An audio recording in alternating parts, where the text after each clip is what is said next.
Good morning. Happy Wednesday. Today is May 6, 2020. Let's get started. I'm going to start you off with our meme of the day. Get myself out of the way. I want to have a quick conversation. So as many of you have heard by now, there's a policy that everyone's going to pass. And that's true. But our job for the rest of this school year is to help prepare you and get you ready for the 8th grade. So I've had a lot of people texting me like, oh, I can't figure out how to do the work, or, oh, it won't let me turn it in. And when I ask them to send me pictures, all of a sudden their work's not done, and they're just... I need you to be honest. Our job is to prepare you for the 8th grade. So it's up to you. I mean, I can't make you do your work. I'm not standing in front of you. I can't hold your hand. You know I'm here to help you.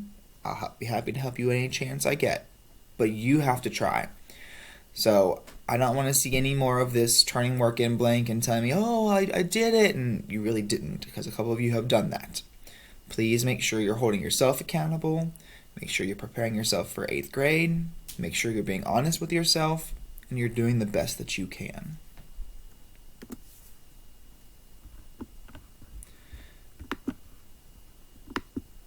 Alright, here are our daily tasks. So you're going to watch or read the message. You're going to complete your assignment. Today we're starting 10.1. We're not throwing anything in today. And also make sure, please, that you are checking in with me at least twice a week. Homeroom especially, 7-1. Make sure I hear from each of you, because I have to take attendance. Alright, so lesson 10.1 is samples and populations. Our objective is to use a sample to gain information about a population. Just so you know, we did learn this before we left. So, a couple vocab things to go over. The population is the whole group that you're trying to learn about, and the sample is the smaller group who you're giving your survey to. So remember, we talked about when you're trying to learn about a large group, you usually don't ask everybody, you just ask some of the people. So the small people who you ask are your sample. And the larger group who you're trying to learn about is the population. And we also talked about that the most fair way to pick people that you're going to give the survey to is randomly. If you're giving them survey just to people who are around you, you might have a biased sample. If you're giving the survey to random people, randomly chosen, that's going to give you the most accurate information.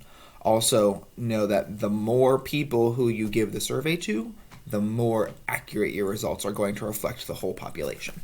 So today I would like you to watch the daily video, which you're doing right now, complete the lesson 10.1 warm-up, watch the lesson 10.1 videos, please make sure you're watching the videos, and then complete the lesson 10.1 independent practice. I'm here if you need help. Ask me for help, call me, text me, email me, message me on Teams, pop in my office hours, whatever it takes. I'm here to help you. Thanks. Have a great day.